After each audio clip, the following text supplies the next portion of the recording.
Old Louisville drivers, listen up. You are now required to stop at each of 4 different intersections in the area, and it could be a sign for permanent changes to follow. It's our top story here on the Night Team. I'm Alex Dieterer. Take a look right here at your screen. The following intersections are temporarily turned into always stops as part of a trial program. First at Burnett, first at Magnolia, Brook at Burnett, and Brook at Magnolia. Senior reporter Isaiah Kim Martinez and photojournalist Elijah McKenzie show us the city's latest effort to improve road safety.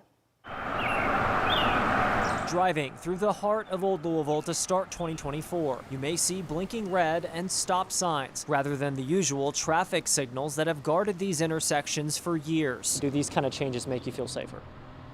Yeah, as a pedestrian, they make me feel safer. As a driver, when I see a stop sign, I know there's no incentive to speed up, there's no light that I need to catch to make it. Across 4 intersections along Brook and First Streets, the Metro's traffic engineering team is trying something new to get folks to slow down, implementing temporary always stops to make the roads safer for pedestrians, bikers, businesses, and the drivers themselves. Well, for many locals, it's no secret. If you're driving from Old Louisville to downtown, if you hit one green light, you can often hit all of them. So part of the thought process with this kind of change is to reduce that temptation altogether. We've all experienced it where, you barely make the yellow at one light, and if you pick up your speed a little bit, from 35 to 40, you're gonna really ease into the next light. So it just sort of takes away that incentive. Chris Glasser is the president of Streets for People. Yeah, very happy to see this change. It's a nonprofit that for years has advocated for changes to the city's transit to make the neighborhoods more inviting, including this very proposal. We first brought this forward to the city in 2021 as an idea. The city tells us these modifications will stay in place for 3 months. If authorities determine speeds have reduced, they'll make these 4-way stops permanent. We as an advocacy organization want to be sort of the tailwind, the encouraging, the cheerleaders behind that change to say, yes, please, these are great. Let's not just do these 4, let's do 10, let's do 20. Naturally, though, some are skeptical, including one nearby business telling me off camera they've been hit by cars before. The worry is if people can run reds, they can run stop signs just as easily. Isaiah Kim Martinez, WHAS11 Night Team on your side. And in a statement, the owner of Burger Boy Diner on Brook Street says, quote, "I've been thrilled with the changes. It's also safer for my customers and employees and makes it feel more comfortable to walk without cars flying by at 50+ miles per hour. Louisville should be looking at every intersection where this is feasible, as it would make a huge positive impact on quality of life while saving money on operating costs," end quote. We're taking a closer look at some other roadway projects aimed at reducing traffic fatalities. Thanks to federal grants, the Metro will convert parts of 2nd and 3rd Streets to 2-way streets. Both streets are currently 1-ways. It's included in a $21 million grant from the Department of Transportation for road safety projects. According to a report by Vision Zero, fatal or serious injury crashes are more likely to occur on 1-way streets. And January 1st, almost to a close, Colleen, and it was a pretty calm, although a bit dreary day out there. Very dreary. Did not see those that sunshine through all those clouds, but better news as we head towards tomorrow, that sun will make a reappearance. We have a really nice day in store tomorrow for the 2nd day of 2024. Can't believe it's already here. Here's the live view over downtown Louisville. A blanket of clouds hovering across our sky, which will stick around overnight and throughout the first half of tomorrow. Right now, temperatures are in the upper 30s here in Jefferson County, and we're almost dipping to the 20s in some spots, but I think we're going to stay in the upper 20s and low 30s overnight tonight. So tomorrow, after waking up to the 20s, cold start, but sunshine will bring our temperatures to the mid-40s. In fact, I think we'll have more sun than clouds into the afternoon, so plan that outdoor walk tomorrow. It should be a really nice setup. So we have a small cold front passing through on Thursday, which will knock our temperatures down. I'll tell you if that will bring rain or not here coming up shortly. Alex. Thanks, Colleen.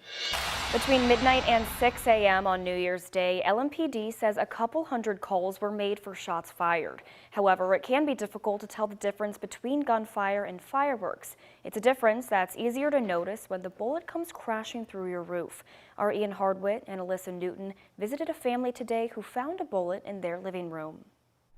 As the holiday season wraps up and many of us are looking ahead to 2024, one family out in Fern Creek is having to ring the new year in just a little bit differently. We had a good time yesterday. We cooked like our traditional food. We had good time with our family. We make samosa, we make donuts in our Nepali style.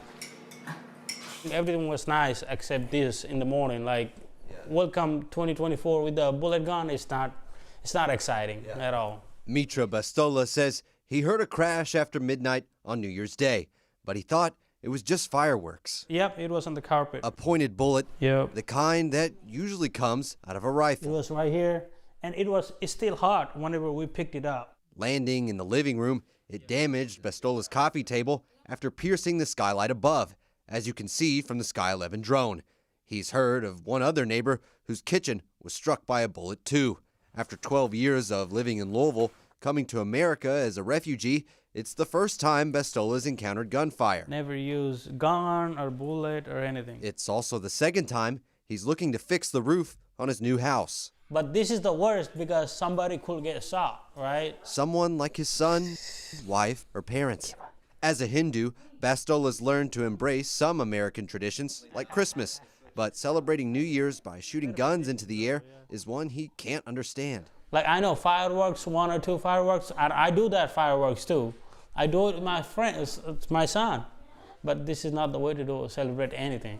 He knows because he's seen how close it could come to shattering a life and ruining a year. It could kill somebody. In Fern Creek with Alyssa Newton, Ian Hardwitt, WHAS 11, on your side. Although Metro Council passed an ordinance outlawing random gunfire in Louisville in 2022, it can be difficult to find those responsible. LMPD warns about celebratory gunfire around this time of year. We'll have a link to their PSA on our website, WHAS11.com. You can just look for this story.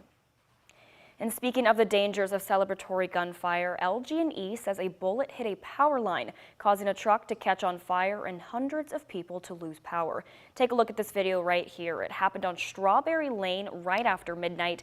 The power company says a bullet damaged their lines. Louisville fire crews responded to the vehicle fire caused by the downed lines. You can see the aftermath of the electrical fire. LG&E says 2,400 customers lost power, but the outages were restored fairly quickly. LG&E says everyone's power was back up just after 2 in the morning. A man was arrested Sunday afternoon after Louisville Metro police officers say he rammed his car into 2 parked LMPD cruisers during a standoff near Fairdale. 30-year-old Raymond Heenan is facing over 15 charges in the incident. That includes receiving stolen property worth greater than $10,000, wanton endangerment of a police officer, DUI, an expired driver's license, tampering with a prisoner monitor device, and assault of a police officer. Police say it all happened when they were responding to a call of a stolen vehicle at a Walmart on Outer Loop around 11 yesterday morning. When they got to the Walmart, they found Heenan inside the reportedly stolen car. According to the arrest citation, they yelled for him to stop and turned on their emergency lights. But instead of stopping, Heenan threw the car in reverse and backed into the 2 parked LMPD cruisers multiple times. This caused moderate damage to the cars. No officers were in the cruisers at the time, but the citation says Heenan's actions, quote, manifested extreme indifference to the value of human life, putting both officers in immediate danger, end quote. LMPD says Heenan then barricaded himself in the car, so they had to call SWAT to come and get him out. LMPD believes alcohol was a factor here, saying they found multiple cans of beer in the car. No officers were injured in this incident. Looking ahead this week, 2 suspects in the murder of a Bardstown mother, Crystal Rogers, are in court. Steve Lawson and his son Joseph Lawson both have court dates this week. They're 2 of the 3 people charged in the murder of Crystal Rogers. The other suspect is Brooks Hauk. He is Steve's former employer and was Crystal's boyfriend at the time. Steve's attorney has previously told us that he was promised immunity by the police but was later charged. That immunity could be a point of discussion this week, as well as a motion filed to reduce Joseph's bond. Steve and Joseph are both charged with conspiracy to commit murder and evidence tampering. Here's when all 3 suspects are expected in court next. You can read up on all the developments in the Crystal Rogers case right now on WHAS11.com.